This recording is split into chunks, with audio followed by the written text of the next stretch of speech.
I hid from my son that my monthly salary was $50,000, living modestly, so he had no idea. On Thanksgiving, he invited me to dinner with his wife's parents. I wanted to see how they would treat a poor man pretending to be a bankrupt old man. You won't believe what happened as soon as I crossed their threshold. Before we continue, please subscribe to the channel and write in the comments what time it is where you are now. The tea kettle whistled as my phone buzzed on the kitchen counter. I sat down the audit report I'd been reviewing and glanced at the screen. Seth, I picked up. So, yeah. Anyway, Dad. His voice came through mid-complaint like I'd interrupted his real conversation. Beulah's parents want you to come for Thanksgiving dinner at their place Thursday at 6. I wrapped my fingers around the warm mug. That's kind of them. I'd be happy to come. A pause. Seth hadn't expected easy agreement. Right. Well, good. Through the phone, I heard the familiar sounds of my own house, the house I'd bought 23 years ago, the house where Seth and Beulah had lived, rent-free for 8 years while saving up. The television murmured in the background. Seth cleared his throat. So, we found this house in Beaverton, he continued, his tone shifting to that particular flavor of stress I recognized. Perfect size, good neighborhood, $800,000. Problem is the down payment. We're short about $160,000 banks these days, you know. I looked around my modest apartment, 1 bedroom, clean but sparse. Furniture from second-hand stores strategically chosen. That's a significant amount. Yeah. Well, Seth's voice carried a shrug. Not like you'd have that kind of cash lying around anyway. My jaw tightened. I said nothing. Then Beulah's voice cut through. Not meant for me, but loud enough. Just tell the old man we need money. Wait, never mind. He's probably living on Social Security or something. Seth didn't defend me. Didn't pause. So anyway, Dad, you'll come Thursday, 6 o'clock sharp. I closed my eyes briefly. Government Accountability Office, Senior Auditor, $50,000 monthly salary, portfolio worth $2.3 million. The numbers ran through my mind like they did every time I reviewed my quarterly statements. 20 years ago, I'd made a choice. Raise Seth without the cushion of wealth. Let him build character. Learn self-reliance. Watch him become a man who earned his way. The irony burned. I'll be there, Seth. Should I bring anything? Just yourself. Don't worry about it. A pause. Then, actually, maybe don't park on the street. The Bakers have a nice neighborhood. Park around the corner or something. I opened my eyes, stared at my reflection in the darkened window overlooking Portland's downtown streets. The man looking back at me was 62, fit, methodical, a man who'd spent decades analyzing financial misconduct, finding patterns others missed. I won't be late, I said, my voice deliberately even. Thank you for inviting me. Yeah, bye. He hung up without waiting for response. I set the phone down carefully. The apartment settled into silence around me. The hum of the refrigerator, distant traffic, my own breathing. Strategic poverty, I'd called it once in my mind. This place cost me $900 a month when I could afford 10 times that. The used Camry in the parking garage instead of the Mercedes I'd considered, Goodwill suits and drugstore reading glasses. All so Seth would learn what it meant to work for something. I walked to the bookshelf and picked up a frame photo. Seth at 7, gap-toothed and grinning, holding up a certificate from his school spelling bee. Best Dad, he'd written on the back in careful pencil. I remembered that day, how proud he'd been, how hard he'd worked on those words. When had that boy become the man who told me to park around the corner? I set the photo down and moved to my desk. Years of auditing had trained me for documentation. I opened my laptop, created a new file, titled it simply Thanksgiving 2024. Date, November 18, Monday evening, 7:43 p.m. Call from Seth Stewart. Duration, approximately 4 minutes. Content, Thanksgiving invitation. Request for $160K indirect. Dismissive comments. I typed it all. Finger steady on the keys. What was said? What was implied? What I'd overheard. Beulah's voice. Seth's silence, the casual cruelty of assuming I had nothing because I appeared to have nothing. An audit always started with the initial evidence, the first anomaly that suggested deeper problems. This was my first entry. I saved the document and walked to my closet, and opened the door. The suits I wore to the office hung on the left, tailored, professional, appropriate for a GS-15 senior auditor. On the right, pushed to the back, the older clothes, the worn jacket I'd bought on sale 15 years ago, the shoes with heels that needed replacing. I needed to see the truth before deciding anything. Needed to know who my son had become when he thought his father had nothing to offer. My hand moved past the good suits, reached for the back of the rack. Thursday was 3 days away. I'd attend this dinner. I'd play the role they'd assigned me. The poor embarrassing father who couldn't park on their nice street. And I'd watch, listen, document, then I'd decide whether my son was worth saving. I pulled out the old jacket, held it up to the light, a small stain on the lapel I'd never quite gotten out, a button that didn't quite match the others where I'd replaced it. Perfect. I laid it across the chair in my bedroom and returned to the window. Portland's light stretched below. Tiny lives in tiny apartments. Everyone carrying their own calculations of worth and dignity. My phone sat silent on the counter. The tea had gone cold. I thought about that 7-year-old boy with the spelling bee certificate. Wondered when he'd stopped seeing me and started seeing only what I appeared to lack. Thursday would answer that question. I opened my closet again and looked at the suits I never wore around Seth. Then I pushed them aside and reached for the back of the rack. The old jacket smelled faintly of mothballs. Monday morning light filtered through my apartment windows as I examined the fabric worn at the elbows. The color faded from charcoal to something closer to ash. I'd worn it to a budget committee meeting 9 years ago, back before my promotions, before the salary bumps that had built my portfolio into something substantial. It would do nicely. I hung it on the back of my desk chair and dressed in my usual work attire. 40 minutes later, I was in my Camry, deliberately driving the route that took me past my real house. The house stood in a quiet Portland suburb, modest by neighborhood standards, but solid. 3 bedrooms, 2 baths, built in 1998. I'd bought it for $400,000. Current value pushed $650,000. The lawn needed mowing. Seth's Honda sat in the driveway next to Beulah's Lexus, my house, their home. 8 years ago, newlywed Seth had called me. "Dad, I know this is a lot to ask, but could Beulah and I stay at your place for a few months, just until we save up for our own house?" I'd said yes immediately. "Of course, son. Stay as long as you need. It's your home, too. We'll pay rent, obviously," he'd added. "Don't worry about that. Save your money for your future."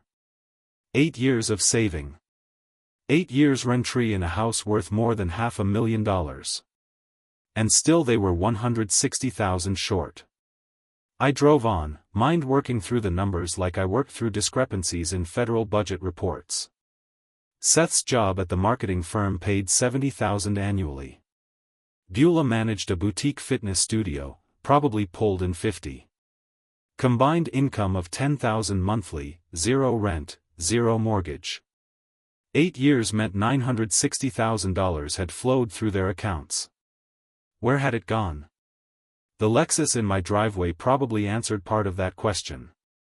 At the GAO office downtown, I settled into my familiar routine. Files spread across my desk.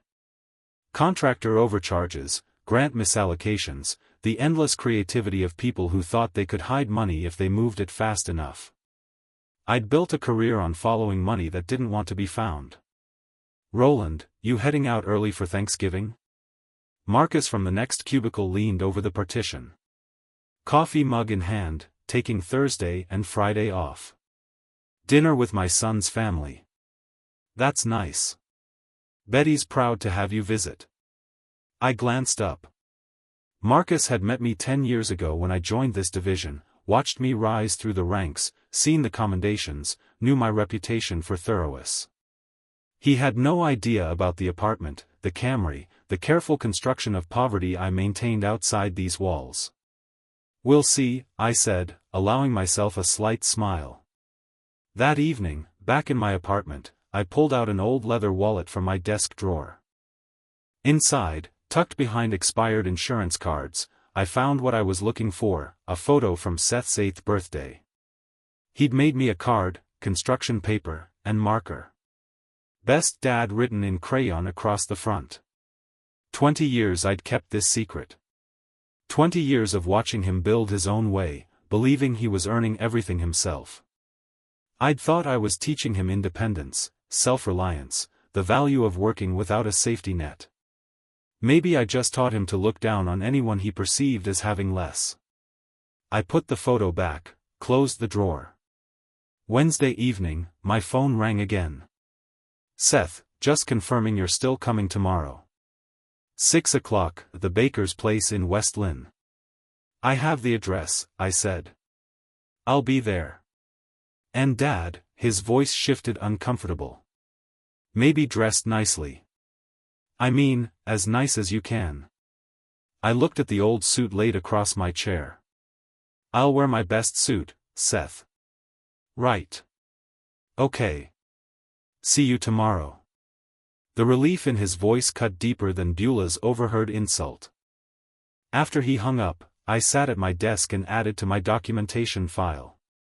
November 20th, Wednesday, 8:17 p.m. Call from Seth Stewart. Content: confirmation of dinner attendance. Request to dress nicely as I can. Implied concern about my appearance in front of in-laws. I saved the file and moved to inspect my Camry in the parking garage. 15 years old, 180,000 miles, but meticulously maintained. The GAO parking lot held Audis and Teslas belonging to colleagues at my level. I drove a car worth maybe $3,000. The cognitive dissonance had stopped bothering me years ago. I cleaned the Camry's interior, checked the tire pressure, made sure nothing would draw attention. Not too shabby to be insulting, but clearly the vehicle of a man without resources. Tomorrow I'd drive this car to a mansion in West Lynn, park it around the corner as instructed, and walk to dinner in my decade-old suit, and I'd watch my son. I'd memorized the pattern now, could recite it like case evidence. 7 years ago, the first dinner with the Bakers. Dwight had asked what I did for work. "I'm an auditor with a government agency."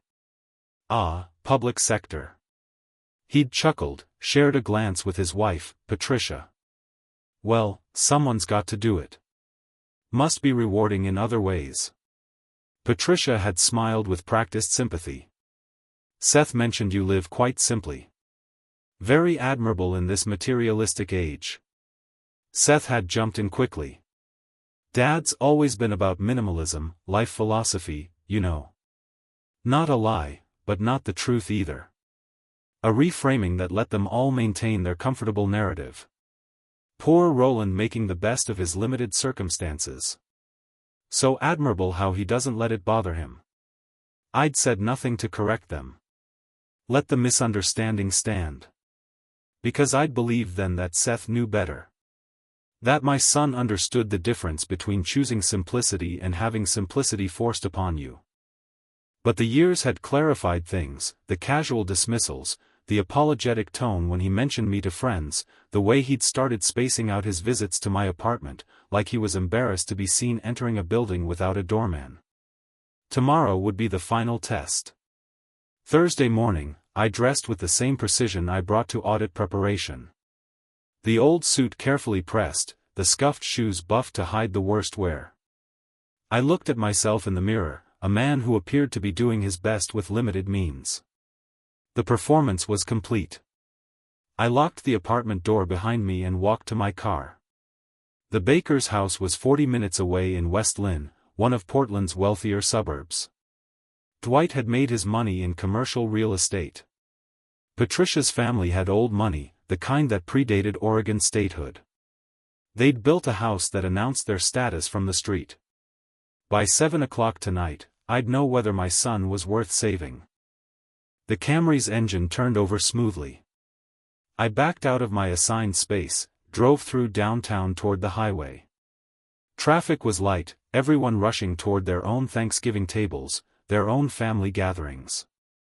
I wondered how many of them were tests in disguise. The highway stretched before me, morning sun glinting off the hood of my ancient car. My phone sat silent in the cup holder. The suit felt scratchy against my neck. In my mind, I reviewed the framework. I'd spent 40 years developing the auditor's approach to uncovering truth. Establish the baseline. Document the evidence. Follow the pattern. Draw conclusions only from facts, never assumptions. Tonight I'd gather the final data points. Then I'd know what kind of man my son had become. The neighborhoods transformed as I drove west. Modest apartments gave way to sprawling homes. Then mansions with gates. West Lynn announced wealth from every corner. Manicured lawns, luxury vehicles, streets named after trees that cost more to maintain than most people earned monthly. The Baker estate sat on a corner lot, imposing even by local standards. $2.5 million, I estimated from the footprint and location. Circular driveway, 3-car garage, European landscaping. A black Mercedes occupied the drive next to a pearl-white Lexus SUV. I parked my Camry on the street 2 houses down as Seth had suggested. In the rear-view mirror, I straightened my worn tie. The store-bought pumpkin pie sat on the passenger seat. $7 at the supermarket. I picked it up and walked toward the house. A curtain moved in the front window. Someone watching. Seth appeared in the doorway before I reached it, his expression tight. "Dad, you made it." Traffic was light. I held up the pie. "I brought dessert." He glanced at the plastic container, then away. "That's thoughtful. Come in." Dwight Baker filled the doorway behind Seth. 65, silver hair, expensive casual wear that probably costs more than my entire outfit. His smile was practiced, professional, the kind perfected over decades of sales. "Roland, come in. Come in." His handshake was firm, territorial. "Still driving that old Toyota? They really do last forever, don't they? Japanese engineering. It serves its purpose." Patricia appeared beside her husband, blonde and polished, jewelry catching the light. "How practical." "Seth says, you've always been about practicality." Beulah stood behind them, her face rigid with something between embarrassment and contempt. "More like necessity, Mom." They ushered me into a living room that belonged in a magazine. Vaulted ceilings, contemporary furniture, artwork that looked original, everything positioned to impress. Dwight gestured to a leather chair in the corner away from the main seating area. "Drink. I've got excellent scotch. Or maybe something simpler." "Water is fine." "Water it is." He poured himself 3 fingers of amber liquid from a crystal decanter. "So Roland, government work. You're at some agency downtown." "The Government Accountability Office. I audit federal spending." Dwight laughed. A booming sound that demanded attention. "Ah, a bureaucrat. Well, someone has to do it, I suppose. The pay must be adequate. It meets my needs." Patricia settled onto the sofa, crossing her legs. "Such important work. I'm sure public service is so admirable when people don't have other options." I sipped my water, said nothing. Seth sat beside Beulah on the love seat, his posture rigid, avoiding my gaze. Tell me, Dwight continued swirling his scotch. What happened? You must have had ambitions when you were younger. Plans for something more. I chose my path deliberately. Interesting choice, his tone suggested otherwise. I went the opposite direction. Started selling cars at 22, owned my first dealership at 30. Now I've got $3 million revenue stream. Different philosophies, I suppose. Dinner was served in a dining room with a table that could seat 12. The meal was catered. Turkey carved by someone who wasn't Patricia. Sides and warming dishes. Wine that probably costs more per bottle than my monthly electric bill. They'd placed me at the far end, a cheap folding chair brought in to accommodate the extra guest. My store-bought pie sat on the sideboard, ignored beside an elaborate selection of professional desserts. Dwight dominated the conversation, gesturing with his fork, refilling his own glass repeatedly. Just closed the deal on my third dealership last month. Seth, you really should come work for me. Real money in automotive sales. Not like that tech stuff. I'm doing okay in tech, Dwight. Patricia dabbed her lips with a linen napkin. Better than some family examples, certainly. She glanced at me, her meaning clear. Seth has always been capable, I said quietly. Beulah's fork clinked against her plate. Capable, but held back. Some people inherit advantages. Seth had to build everything himself. The irony would have been funny if it weren't so painful. Seth had inherited a house 8 years rent-free, every advantage I could provide without revealing my resources. And still they believe this narrative. Must be difficult, Patricia continued. Making ends meet on a government salary. Do you have savings, retirement accounts? I'm adequately prepared, Dwight leaned forward, but not enough to help with major expenses, I'd imagine. Seth mentioned you two found a house. 800,000, beautiful area, Beaverton. You need what? 160 for the down payment. Seth nodded. Yes, sir. We're working on it. What about family help? Dwight turned to me. Roland, can you contribute? The moment crystallized. I felt Seth's eyes on me, waiting for me to confirm what he'd already told them, that I had nothing to offer. That's a significant sum, I said. That's what I thought. Dwight's smile was triumphant. No offense, but government work doesn't exactly build wealth, does it? Can't squeeze blood from a stone.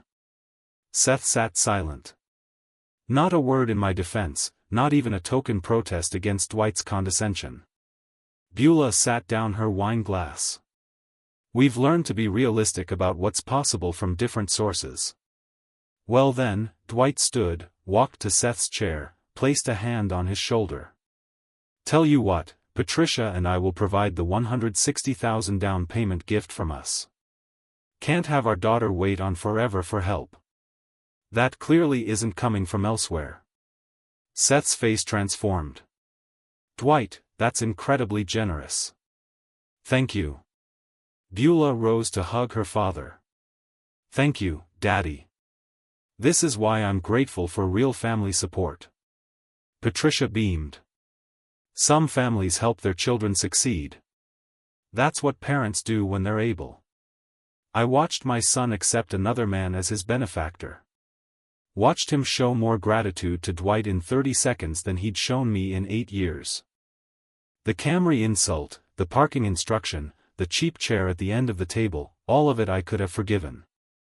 But not this silence, not this acceptance of my humiliation without a single word of defense. That's very generous of you both, I said, my tone perfectly neutral.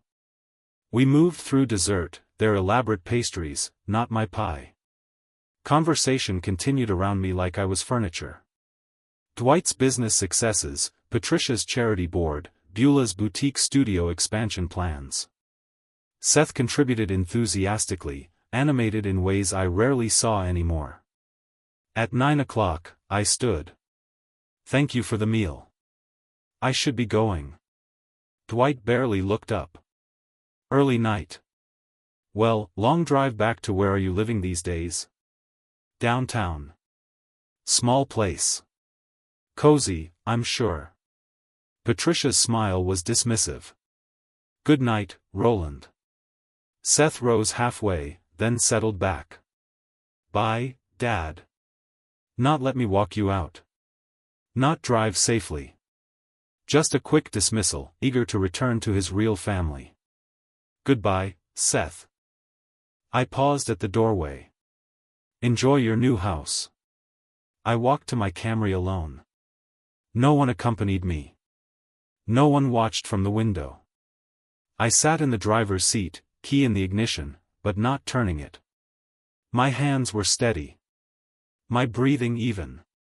The auditor in me was already organizing the evening into categories, documenting evidence, building the case file. 8 years rent-free in my house. Tonight's complete betrayal. Dwight's hand on Seth's shoulder, claiming him. I started the engine and pulled away from the curb. In my rear-view mirror, the Baker mansion blazed with light and laughter. I'd seen enough. The drive back took longer than usual. I stopped twice. Once at a gas station just to sit in the fluorescent light. Once at a park overlook where Portland's downtown glittered below.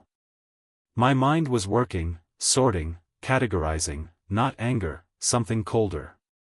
I reached my apartment at 10:47. The building was quiet, most residents already asleep. I unlocked my door, set my keys in the bowl by the entrance, and moved directly to my desk. Documentation first, always. I opened my laptop and pulled up the file I'd started Monday. Added a new entry. November 21st, Thursday, 6 p.m. 9 Gap. Location Baker Residence West Lynn. Present, Dwight Baker. Patricia Baker, Seth Stewart, Beulah Stewart, Roland Stewart. I typed everything. Dwight's comments about my car. Patricia's questions about my finances. Beulah's contempt. Seth's silence. The down payment offer, Seth's gratitude, not to me, never to me, but to the man who'd spent the evening systematically diminishing everything I was. The words filled 3 pages, clinical, precise, the way I'd write an audit report on financial malfeasance. When I finished, it was past midnight. I saved the document, backed it up to 3 separate drives, then sat back in my chair. 20 years of deliberately living beneath my means. Teaching Seth independence. 8 years of free housing while he saved nothing. Tonight's complete betrayal. I pulled up my financial management software. Government Accountability Office salary. $50,000 monthly. 23 years at this level. 20 more before that at lower grades. Total career earnings over 40 years. Conservatively managed. Checking account $127,000 savings accounts $41,018,000 investment portfolio 1987 401k retirement $845,000 total liquid assets $337,000 the house where Seth lived rent-free $650,000 current value mortgage paid off 12 years ago total assets $427,000 I stared at the numbers $4 million my son thought didn't exist $4 million that could have prevented the night's humiliation with a single sentence. But I'd wanted to know who he really was. Now I did. Friday morning arrived with gray rain. I made coffee, sat at my kitchen table, and opened my laptop again. First search. Oregon inheritance law. Disinheritance children. The results were clear. Oregon allowed complete disinheritance. No requirement to leave anything to adult children. A properly executed will with explicit language would suffice. Second search. Oregon eviction law. Family members. More complex. 30 days notice minimum. Legal occupation for 8 years might create complications. I'd need an attorney. Third search. Transfer on death deed. Oregon. Perfect. A to D deed would transfer property ownership upon my death directly to name beneficiaries, bypassing probate. Could be revoked or changed any time while I lived. Seth wouldn't inherit the house automatically. I could name anyone, any organization, any charity. He'd have nothing. I spent the afternoon organizing documents, property deed, tax records, financial statements, the 8 years of documentation showing Seth had lived rent-free, paying zero toward the mortgage, utilities, maintenance. His income tax returns I'd helped him file until 3 years ago, showing his substantial earnings. The rain intensified. I made lunch, barely tasted it, returned to my laptop. By evening, I had the framework, two-pronged approach, both legally sound. 1. New will, explicitly disinheriting Seth with clear language explaining why. Everything to charity, perhaps organizations supporting foster children, or educational opportunities for underprivileged youth, kids who actually needed help, unlike my son, who'd squandered 8 years of advantages. 2. Transfer on death deed for the house, also to charity, or perhaps sold with proceeds to charity. Seth would need to vacate within 30 days of my death. But first, I needed him out while I was still alive. Saturday morning, I dressed casually and drove past my house. Seth's Honda was in the driveway, Beulah's Lexus beside it, lights on in the kitchen. They were home, probably discussing their new house, celebrating Dwight's generosity. My house, my equity, my gift turned into a weapon against me. I drove back to my apartment and made a phone call to a colleague who'd gone through a messy divorce. Marcus, it's Roland. I need an attorney recommendation. Real estate and inheritance law. Everything okay? Just planning ahead. Someone thorough. Vernon Price. He handled my property settlement. Doesn't mess around. Want his number? I wrote it down, him, and opened my email. Vernon Price's website was professional. 40 years experience, estate planning, property law, complex family situations, office in downtown Portland, walking distance from my apartment. I drafted the email carefully. Subject: Consultation request. Estate planning and property matter. Mr. Price, I am seeking legal counsel regarding estate planning and a property matter involving family occupation. I am a 64-year-old federal employee with substantial assets and real property. I need to execute a comprehensive will, establish a transfer on death deed, and address the current occupation of my primary residence by family members. I have documentation prepared and am ready to proceed quickly. Please advise your availability for an initial consultation. Regards, Roland Stewart. I read it twice, checked for typos, and hit send. The email departed with a quiet sound. I sat back in my chair, coffee cooling beside me on the desk. Outside my window, Portland moved through its Saturday routine. People shopping, eating, living their ordinary lives. I'd spent 40 years building financial security. 20 years hiding it to teach my son independence. 8 years providing free housing while he saved nothing and learned to despise me for appearing to have nothing. Last night, he'd sat silent while another man paid for his future. This morning, I'd started the process of removing every advantage I'd ever given him. My phone sat quiet on the desk. Seth hadn't called, hadn't texted, probably didn't even think about how I'd gotten home, whether I was hurt, whether I'd eaten anything beyond the dinner I'd barely touched. I opened my financial software again, looked at the numbers one more time.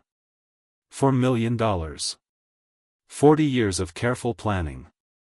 None of it would ever reach Seth. I pulled up the file with my documentation. 3 parts now, chronological, detailed, damning. Printed it. 3 copies. Put them in separate folders. 1 for my records, 1 for the attorney, 1 for backup.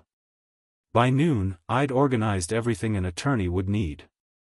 Property deed, 8 years of utility bills showing sole ownership, tax returns, the complete financial picture. The plan was simple, legally airtight, morally justified. Seth had made his choice. Now I'd make mine.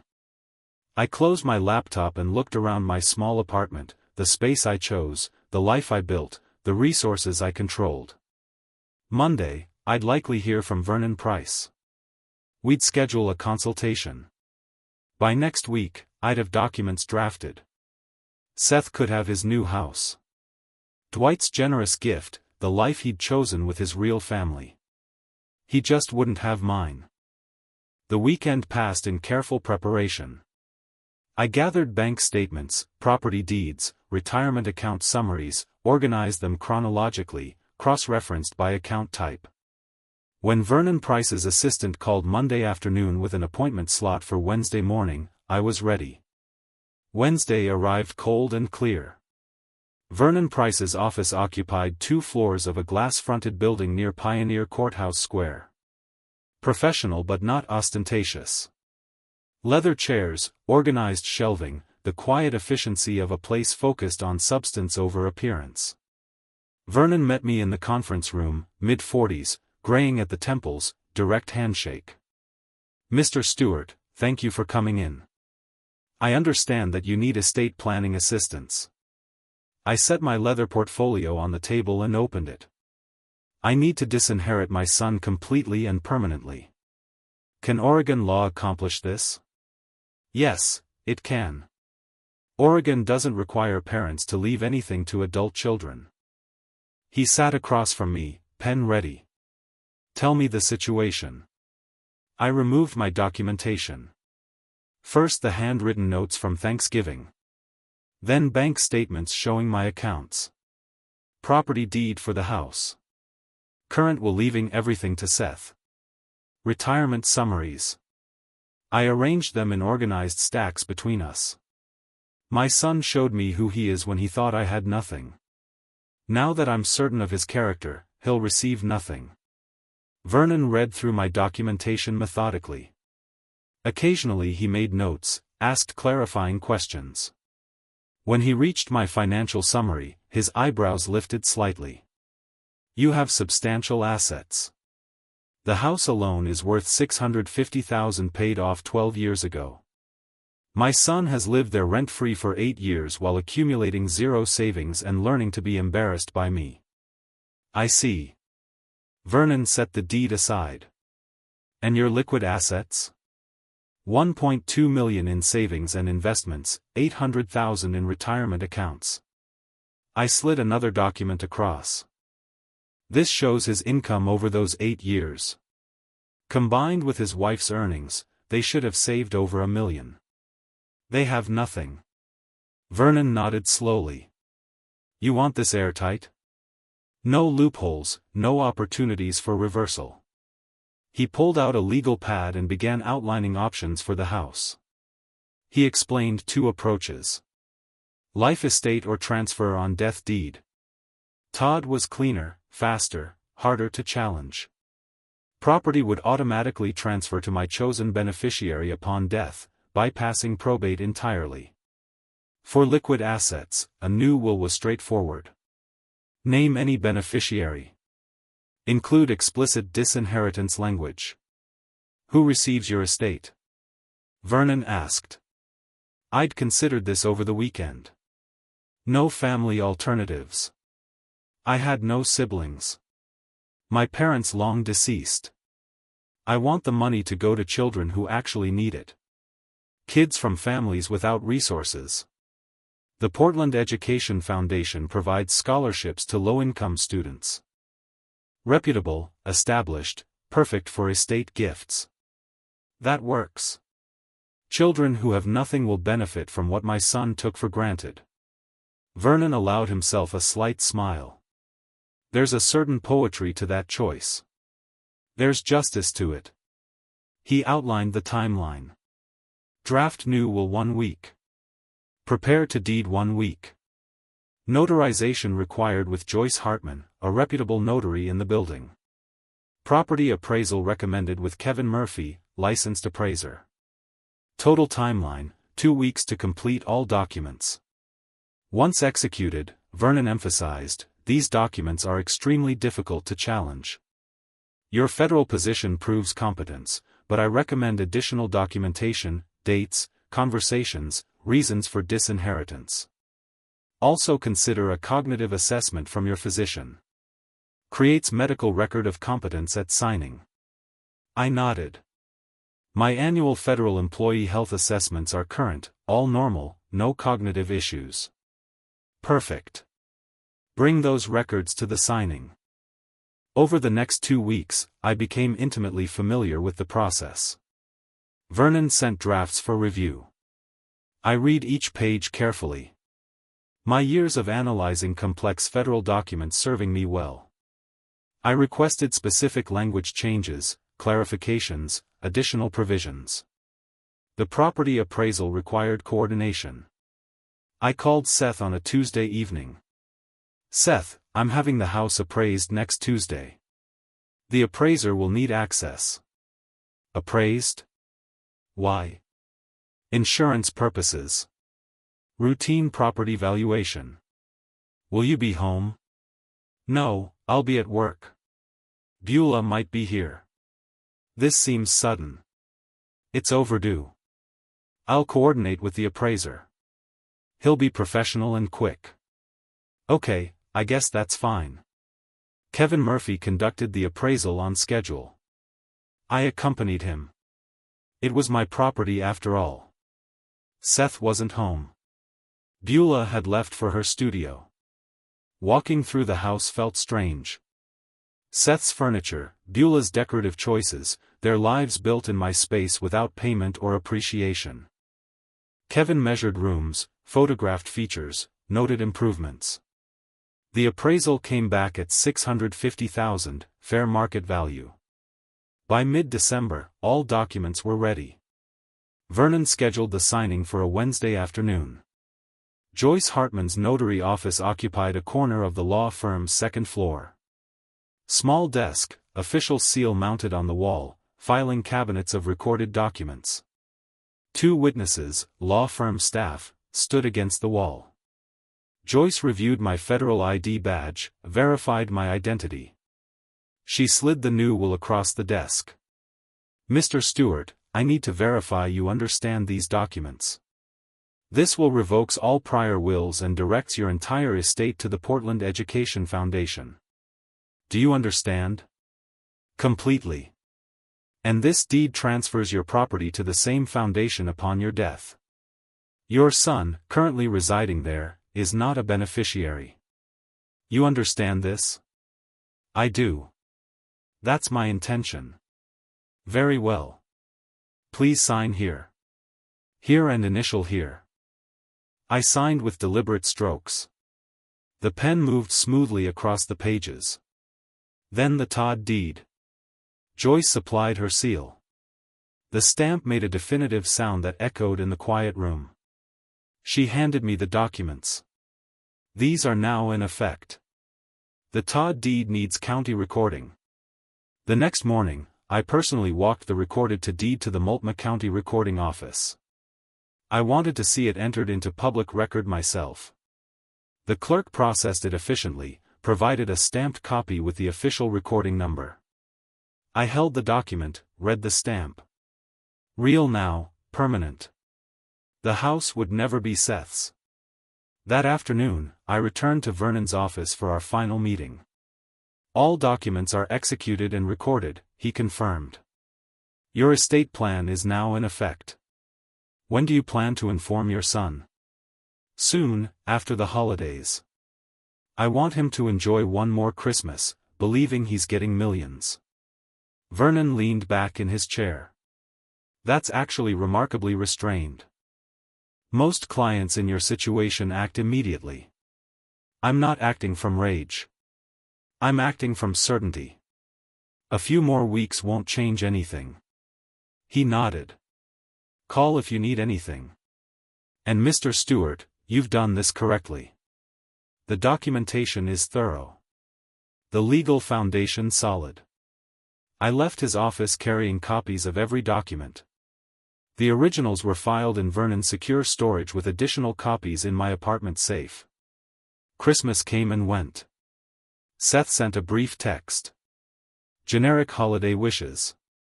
Nothing personal. No invitation to celebrate together. No acknowledgement of the Thanksgiving that had changed everything. I spent Christmas Day organizing my files, reviewing my documentation, preparing for what came next. By early January, I was ready. I texted Seth in early January. Brief, neutral. Need to speak with you. Coffee Wednesday afternoon, downtown Caf on 3rd. His response came hours later. Sure. What's this about? Better in person. Wednesday arrived gray with rain. I reached the caf.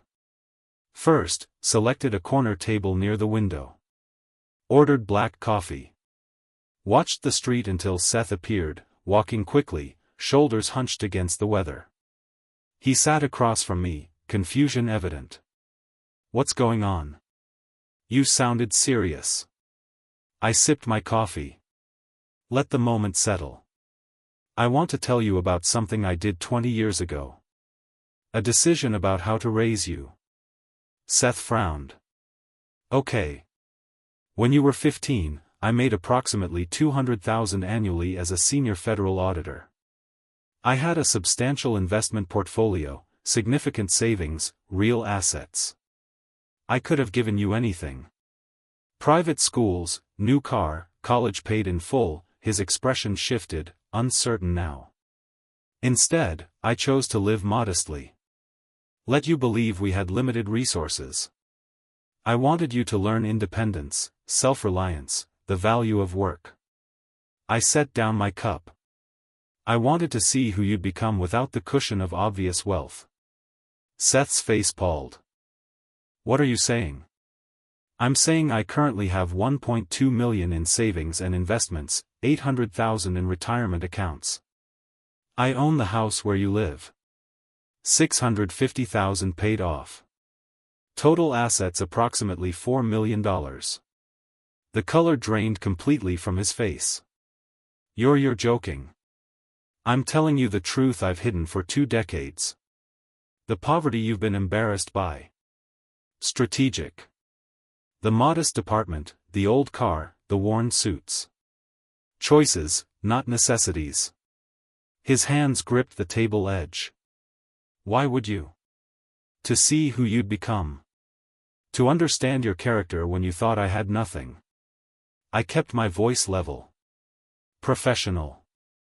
Thanksgiving showed me everything I needed to know. Thanksgiving? That was you accepting another man's money without defending your father. That was you sitting silent while the bakers systematically humiliated me. That was you telling me to park around the corner because my car was embarrassing. Seth's mouth opened, closed. I didn't. You did. And I documented it. Every word, every silence, every moment of betrayal. I removed an envelope from my jacket.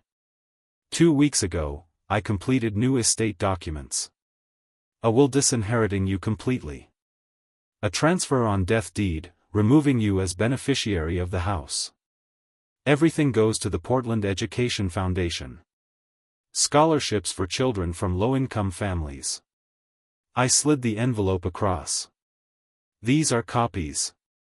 The originals are executed, notarized, and recorded with Multnomah County. Legally binding. Seth stared at the envelope like it contained poison. You can't. I can. Oregon law allows complete disinheritance of adult children. Vernon Price, my attorney, ensured everything is legally airtight. You showed me who you are, Seth. Now you'll receive the inheritance you've earned. Nothing. His hands shook as he opened the envelope. Scan the documents. His face transformed. Shock. Disbelief. Dawning horror. This is because of Thanksgiving. Because I didn't defend you enough. That's insane. It's because of 8 years rent-free in my house. Because of every dismissive comment, every embarrassed glance. Every moment you treated me like a failure. Thanksgiving wasn't the cause. It was the confirmation. Dad, please. I've lived in a $900 apartment while you enjoyed $650,000 of my equity. I've driven a 15-year-old Camry while you and Beulah accumulated nothing despite combined income, exceeding $1 million over 8 years. You had every advantage and learned only contempt. Seth's breathing quickened. I didn't know. How could I know if you never told me? Your ignorance of my resources doesn't excuse your treatment of who you thought I was. You accepted Dwight's money over having any relationship with a father you believed was poor. That tells me everything about your values. I can change. You're 62 years old, Seth. I'm 32. The slip registered. Wrong generation. I was 64. Seth was 32. The stress was affecting my precision. You're 32. I corrected, old enough to know better. Old enough to have shown basic respect regardless of my perceived finances.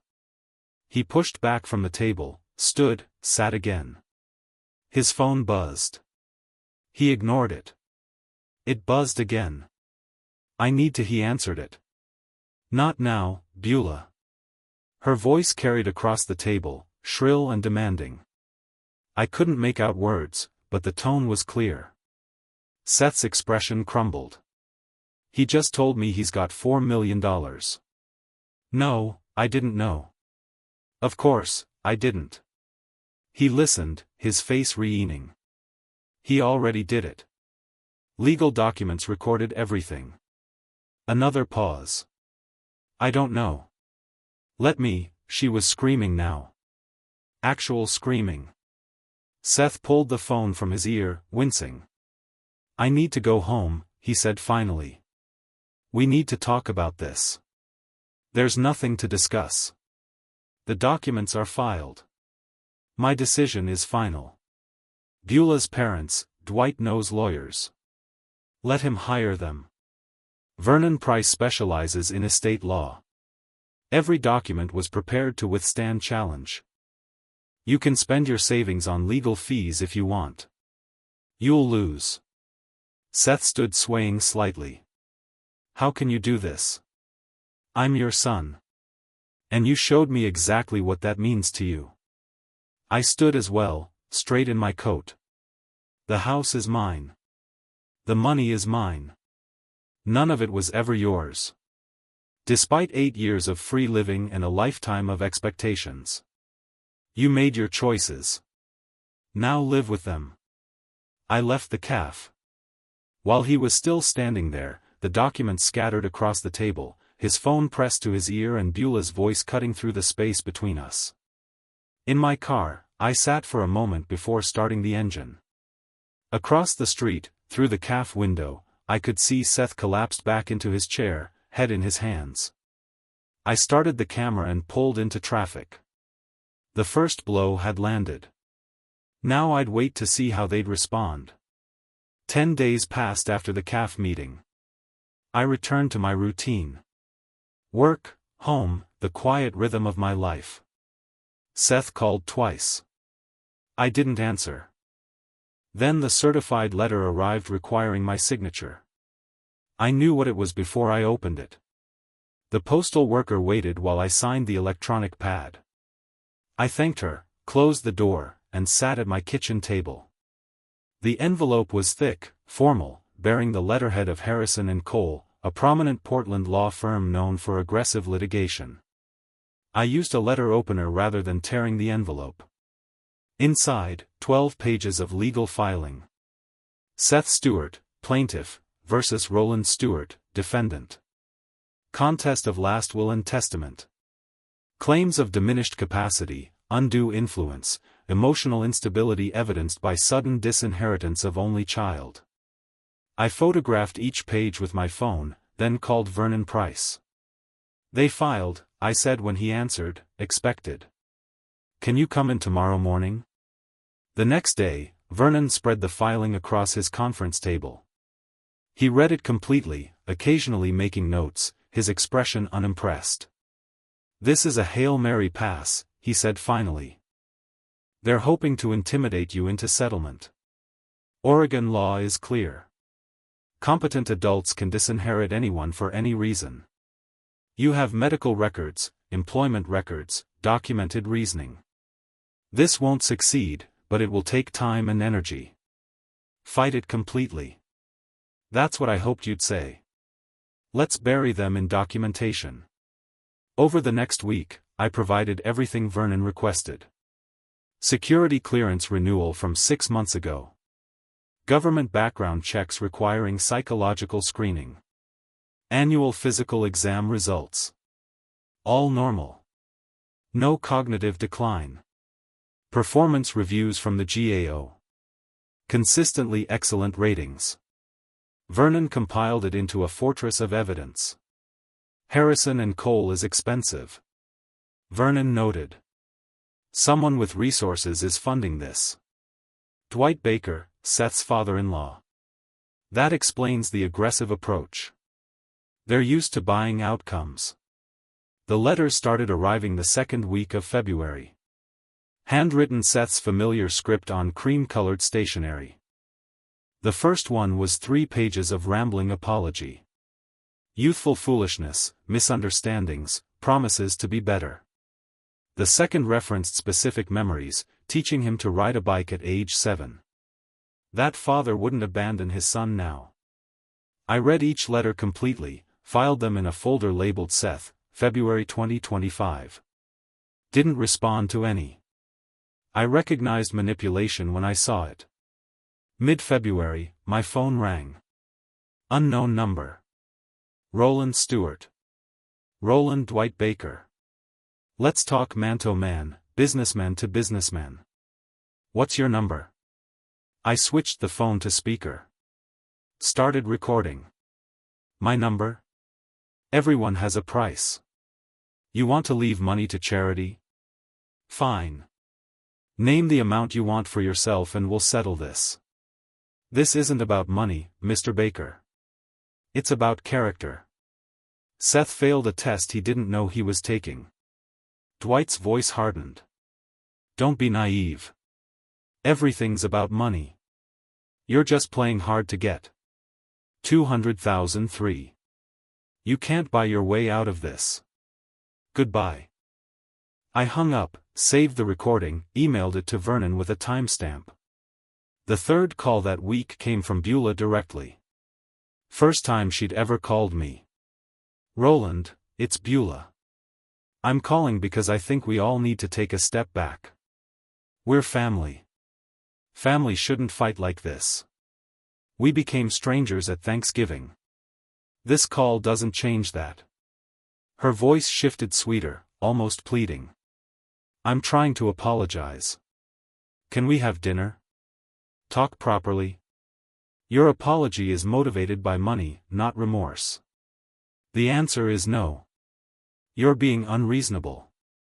Seth is your only child. And he showed me exactly what that means to him. Goodbye, Beulah.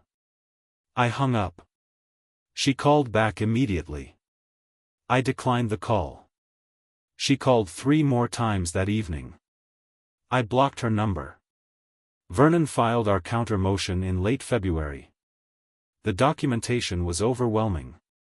40 years of federal employment, annual competency reviews, medical records, my written analysis of Seth's behavior from Thanksgiving onward, witness statements from colleagues about my professional capability. The estate planning process itself demonstrates competence. Vernon wrote in the filing, Mr. Stewart researched Oregon law, consulted legal professionals, made informed decisions over multiple weeks, executed documents properly. These are not the actions of someone with diminished capacity. The hearing was scheduled for late February. I dressed in my work suit, professional, appropriate for a senior federal auditor. Vernon met me outside the courtroom. Stay calm. Answer questions directly. Show them exactly who you are, he advised. The courtroom was smaller than I'd expected. Seth sat at the plaintiff's table with his attorney from Harrison and Cole, a woman in her 40s, expensive suit, practiced confidence. Beulah sat in the gallery behind them. Dwight wasn't present. The judge was a woman in her 60s. Judge Patricia Morrison, according to the nameplate. Seth's attorney presented first, claimed Roland's sudden disinheritance indicated emotional disturbance, argued no rational parent would cut off their only child without cause, suggested I'd been influenced or coerced, though she couldn't identify by whom. Vernon countered with documentation, passed my employment records to the judge, my security clearance renewal requiring psychological screening, annual physicals, performance reviews, my handwritten notes from Thanksgiving, dated and detailed. Mr. Stewart is a senior federal auditor, Vernon stated. He passed a rigorous background check 6 months ago. He has documented his reasoning clearly. He planned this estate change methodically over months, consulting professionals, making informed decisions. This is textbook competence. Judge Morrison reviewed the materials, then looked at me. Mr. Stewart, you changed your will after 40 years. Can you explain this decision? I met her eyes, spoke clearly. Yes, Your Honor. I kept my financial status private to teach my son independence. At Thanksgiving, I learned how he treats people he believes have nothing. His character, when tested, was found wanting. This seems like a harsh response to a single dinner. It wasn't a single dinner, Your Honor. It was 8 years of taking without gratitude, culminating in one evening where he showed his true values. I documented everything. She studied me for a long moment. You appear quite competent to me, Mr. Stewart. Thank you. She reviewed Vernon's submissions again, then Seth's attorney's filings. The courtroom was silent, except for rustling paper. Finally, she looked up. I've reviewed the evidence. Mr. Stewart is clearly competent. He has documented his reasoning. Oregon law permits disinheritance. The will stands as executed. Challenge dismissed. Seth's face crumbled. His attorney gathered her papers quickly, professionally masking her defeat. Beulah sat frozen in the gallery. Outside the courthouse, Seth called across the lobby. Dad, please just talk to me. 5 minutes. That's all I'm asking. I paused for 1 second, let him see me, hear him, acknowledge his presence. Then I continued walking. Vernon fell in beside me, creating a physical barrier. In my car, I sat for a moment before starting the engine. The legal challenge had failed. Dwight's money had bought them nothing but expensive legal fees and public documentation of Seth's failure. I drove back to my apartment. The victory felt appropriate, not celebratory. The system had confirmed what I knew. My decision was sound, my reasoning valid, my actions legal, but I knew they wouldn't stop completely. The will was secure now, court-tested and approved. That left one remaining asset, the house where Seth and Beulah lived, Runtree. I suspected that would be their next battlefield. I was ready. 3 weeks passed after the court victory. I returned to work, completed my quarterly audit reports, maintained my routine. Then, on a Tuesday evening in late March, I called Vernon Price. I want to reclaim my house. Vernon was quiet for a moment. The property where Seth lives. The property I own, where Seth has lived without lease or payment for 8 years. Oregon law requires 60-day notice for no-cause termination of tenure. You'll need to deliver written notice, document delivery, then file for eviction if he doesn't vacate voluntarily. Draft the notice. Vernon prepared the document that week. It was formal, legally precise. Notice to terminate tenure. Effective. April 1st, Seth had 60 days to vacate the premises. No cause required under Oregon law. Property owner exercising rights. On April 1st, I drove to my house at 10 o'clock in the morning. Seth's Honda was gone. He'd be at work. Beulah's Lexus sat in the driveway. I knocked on my own front door, Beulah answered, confusion crossing her face. Roland, what are you? I'm delivering legal notice. I handed her the envelope. 60 days to vacate. You and Seth need to be out by June 1st. She stared at the envelope. Vacate? This is Seth's house. This is my house. I bought it 23 years ago. Paid it off 12 years ago. Seth has lived here rent-free by my permission, which I'm now withdrawing. Her face went white. You can't just kick us out. We have rights. You have 60 days. Read the notice. It explains everything. I turned to leave. You're making a mistake. Her voice rose. Dwight will fight this. I looked back.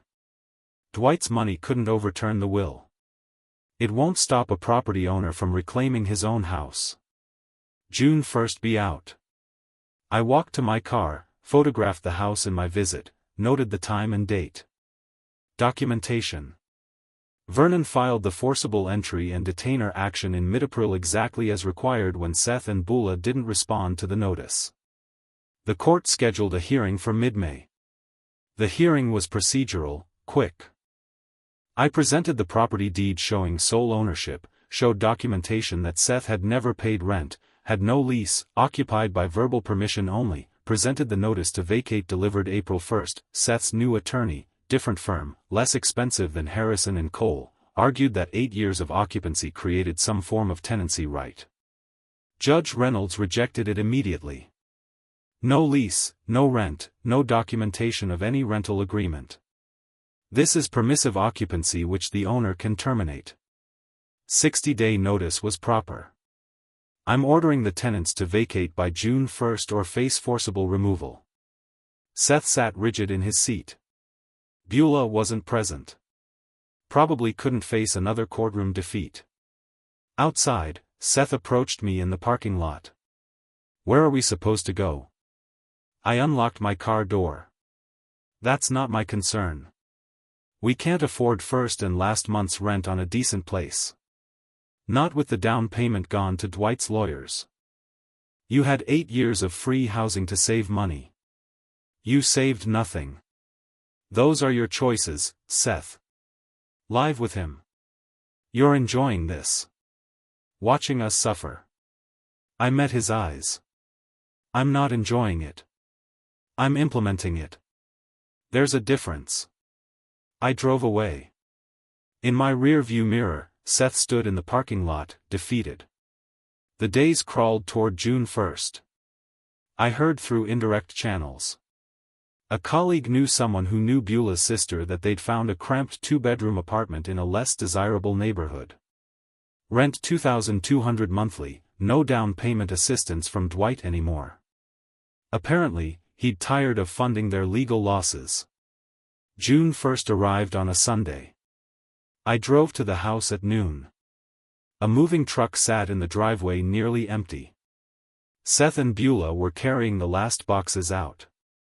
I parked on the street and waited. Let them see me watching. Let them understand this was real. Final and forced. The moving truck departed at 2. Seth's Honda followed it. Beulah's Lexus left minutes later. I waited another hour, then approached the house. The front door was unlocked. Inside, the house was empty except for scuff marks on the floors, nail holes in the walls, the ghost impressions of furniture on the carpet. They'd taken everything, left nothing. I walked through each room. The bedroom where Seth had slept for 8 years. The kitchen where Beulah had cooked meals in my house without appreciation. The living room where they'd built their life on my generosity while learning to despise me. In the master bedroom, I found a note on the floor. Seth's handwriting. You won. Are you happy now, Seth? I picked it up, read it twice, then put it in my pocket. I wasn't happy. Happiness wasn't the goal. Justice was the goal. Consequences were the goal. teaching that free housing and inherited wealth weren't rights, but privileges that could be withdrawn. I locked all the doors. Checked all the windows. The house was secure.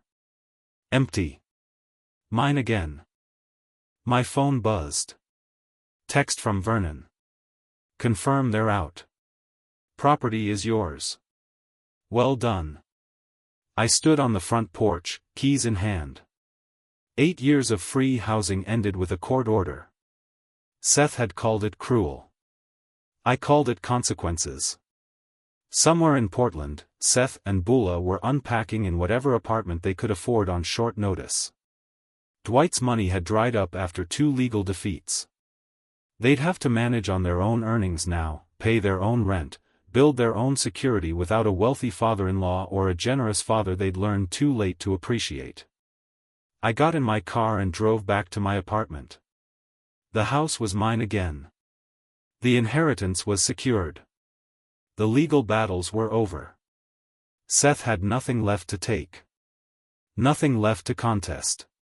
Nothing left to expect.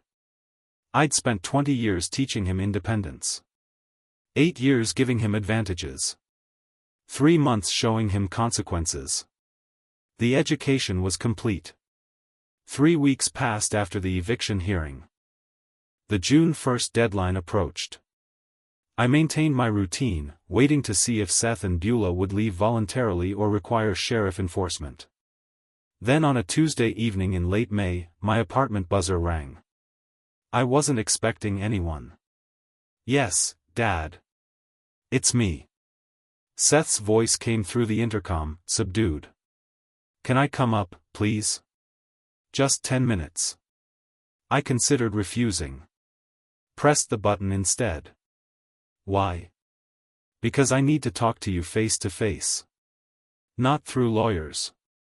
Just us. I paused, then buzzed him up. Seth appeared at my door, looking diminished. Worn clothing, tired eyes, shoulders curved inward. This wasn't the man from Thanksgiving. He stood in my doorway, not presuming entry. You have 10 minutes, I stepped aside. He entered slowly, remained standing near the entrance. I crossed my arms, maintained distance. We found an apartment, he began. $200 a month.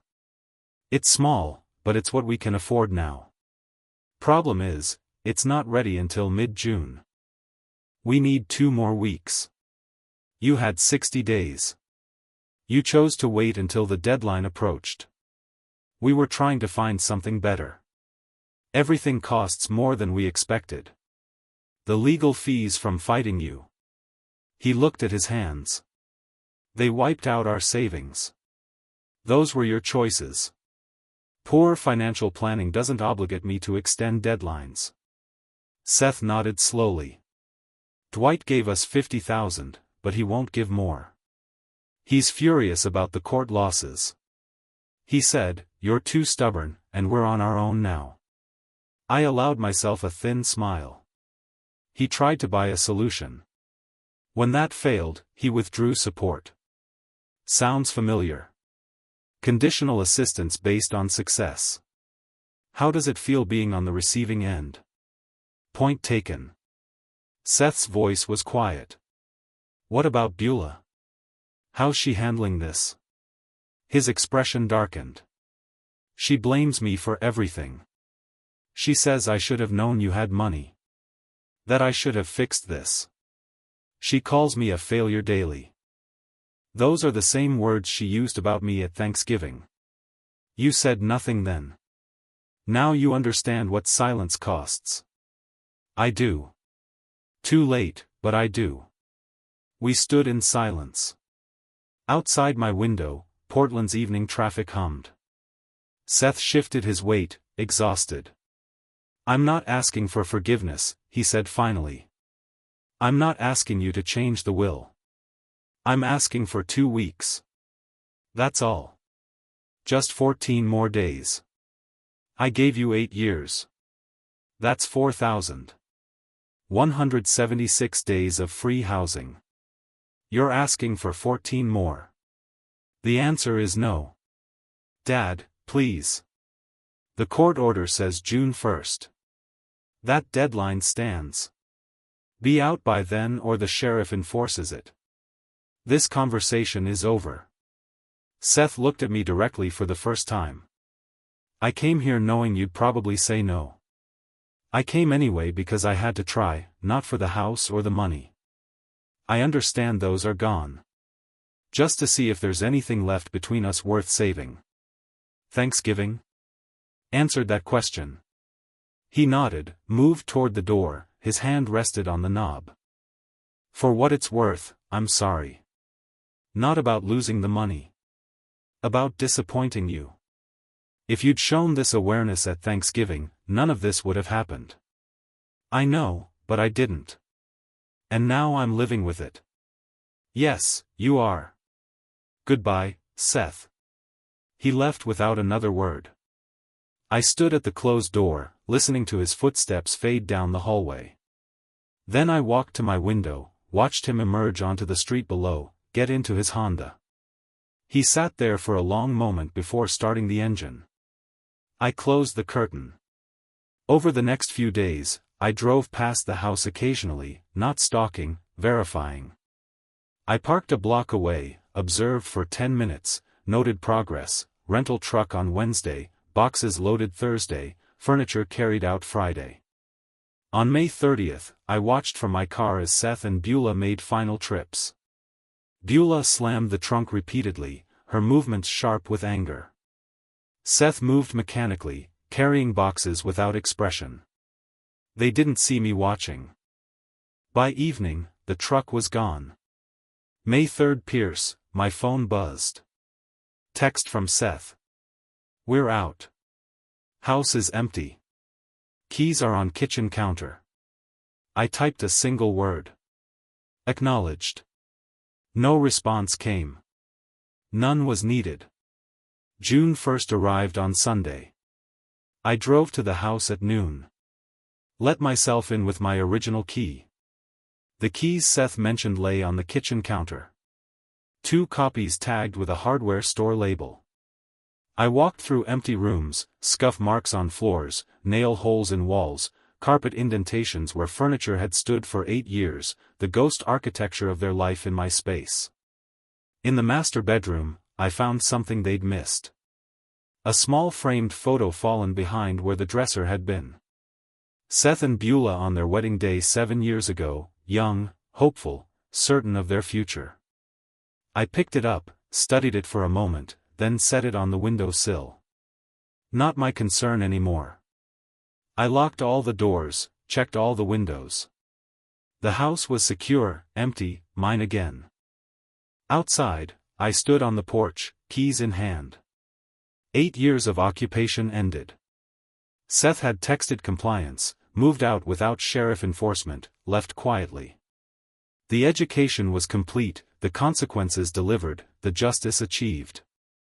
I got in my car and drove back to my apartment. Behind me, the house stood empty, waiting for whatever came next. Somewhere in Portland, Seth and Beulah unpacked in their cramped apartment, adjusted to paying rent, learned to live without advantages they'd taken for granted. That wasn't my concern either. I'd spent 20 years teaching Seth independence, 8 years giving him opportunities, 6 months showing him consequences. The lesson was over.